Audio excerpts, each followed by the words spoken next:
Salam, hər vaxtınız xeyir olsun. Bugün heyva mürəbbəsinin hazırlanmasını bölüşürəm.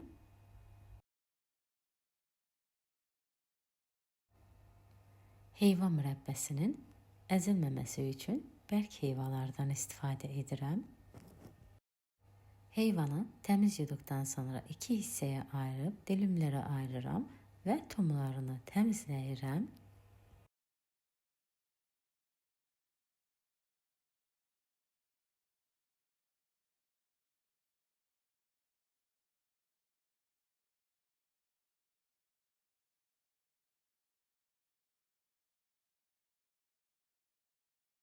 Heyva dilimlərini kətə kəsənlə doğrayıram.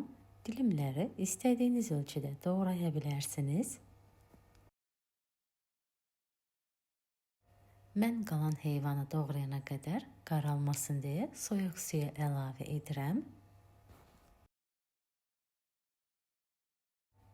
Bütün heyvaları da doğradıktan sonra şirə hazırlayıram. Geniş bir ləyənə şəkər tozu, su əlavə edib qarışdırıb qoyuram. Biraz şəkər tozu ərisin.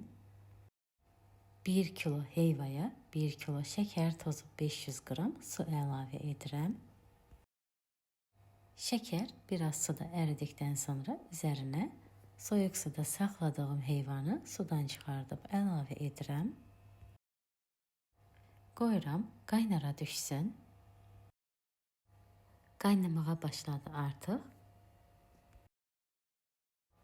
Kənardakı heyvaları ortaya doğru gətirirəm ki, bütün heyvalar eyni dərəcədə bişsin. Qaynara düşdükdən sonra 10 dəqiqə bişirirəm.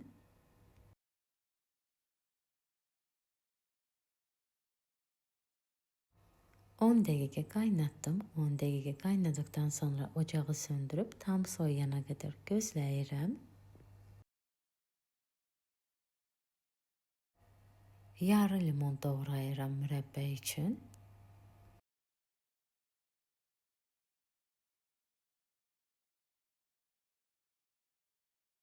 Mürəbbə tam soyduqdan sonra üzərinə doğradığım limonu da əlavə edib yenidən qoyuram qaynara düşsün.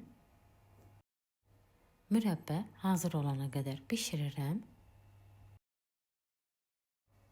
Mürəbbə hazır olana qədər pişdi artıq. Ocağı söndürüb üzərinin kəfini təmizləyirəm.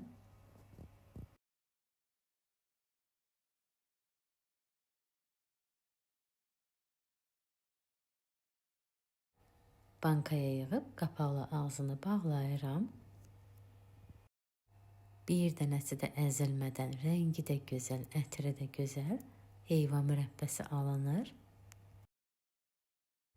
Bəs siz necə hazırlayırsınız heyva mürəbbəsini? Fikirlərinizi gözləyirəm. Videonu izləyib rəy yazan hər kəsə öncədən çox təşəkkür edirəm. Yeni videolarda görüşənədək sağ olun.